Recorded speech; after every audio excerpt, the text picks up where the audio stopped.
All right. So in the previous video, we talked about the 5 boxes of pentatonic and using alternate picking. Now, I just wanted to let you know this is not how we're going to play music.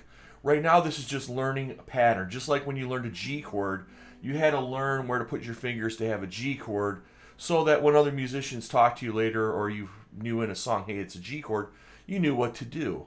Well, this is the same thing with the boxes, okay? But we're going to talk later in future videos of how to actually make music with it. But what I'm telling most people is that what you're going to find is a lot of times you're going to have a blind spot.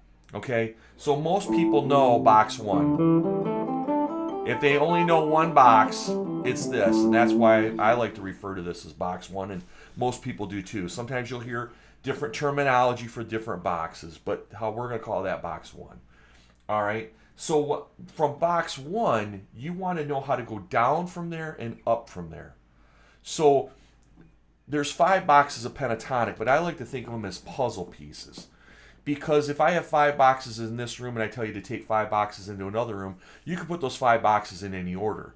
But if I have a puzzle in here with 5 pieces, and I tell you to move this puzzle and put it together in the other room, it has to go together the same way.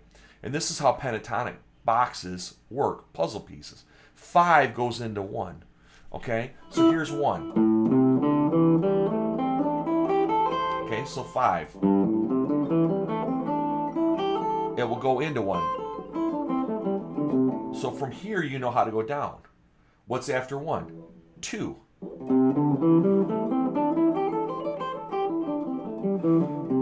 So from box 1, you should be able to connect 5 and 2 at will. That's what you want to start working at.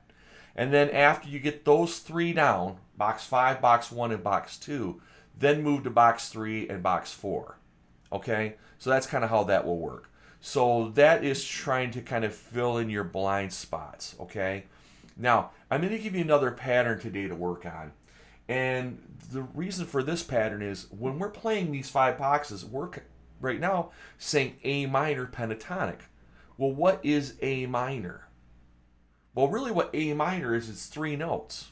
It's the notes A, C, and E. Now, if you went up here and played an A minor chord and looked at the notes that you're playing, well, you're playing 5 strings from the A string down, but really you're only playing 5 notes. The 5th string open is A, the 2nd fret of the 4th string is E, the 2nd fret of the 3rd string is A, the 1st fret of the 2nd string is C, and the 1st string open is E again. You're only playing A, C, and E. And you may have heard this terminology called a triad. And what a triad is, it's the 3 notes that make up the chord. Okay? You may have also heard people say a 1, 3, 5. Well, that's the same thing. In this case, we're playing a minor, so it's 1 flat 3 or a minor 3rd and a 5th. Don't get too hung up on the terminology right now. We'll talk more about that later. But what we're going to do is we're going to take those 3 notes, A, C, and E, and play them across the fretboard. So we're going to start here at the 6th string, 5th fret, that's A.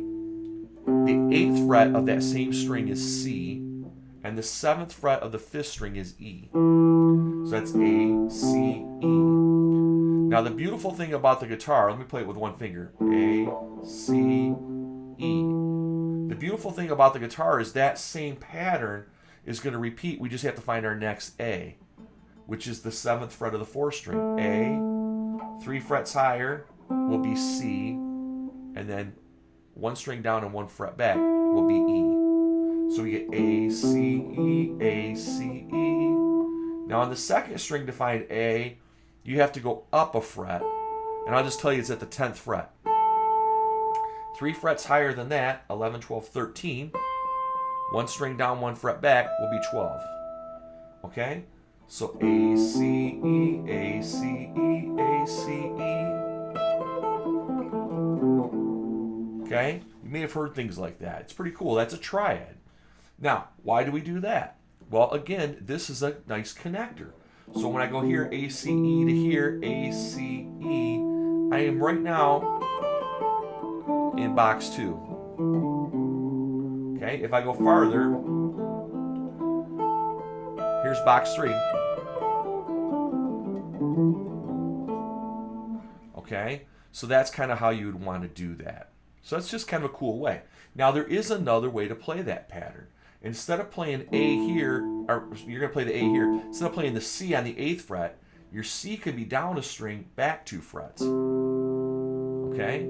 And then E will be in the same spot, which is the 7th fret of the 5th string. So it's 5th fret of the 6th string, 3rd fret of the 5th string, and 7th fret of the 5th string. Now again, the pattern will be the same. So now I go here to the 7th fret of the 4th string, down to the 3rd string, 2 frets back, and then the E will still be on the 9th fret. And then here, 10th fret of the 2nd string, down a string, 2 frets back, which will be the 8th fret of the 1st string, and then 12th fret of the 1st string. So I can also play it this way.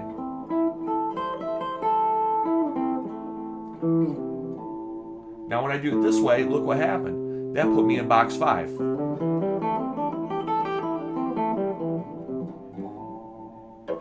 So that's why these are really kind of useful to have. So what I want you to do is go ahead and take a piece of paper. I'm going to have a PDF, but take a piece of paper, draw out 6 lines, and draw out every A, C, and E that you know.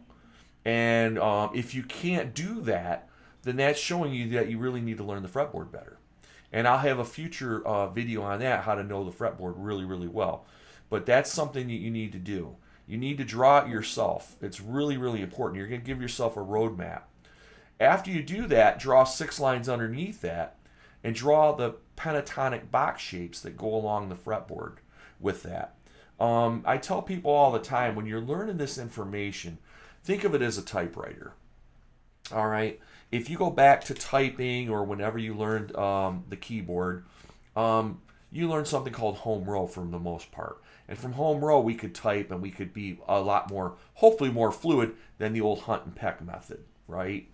So what's happening is you've got 5 different home rows to kind of learn, okay? If you're doing this and you liken that to guitar playing, well, you're going to find it's really choppy. Sometimes it makes sense and sometimes it doesn't.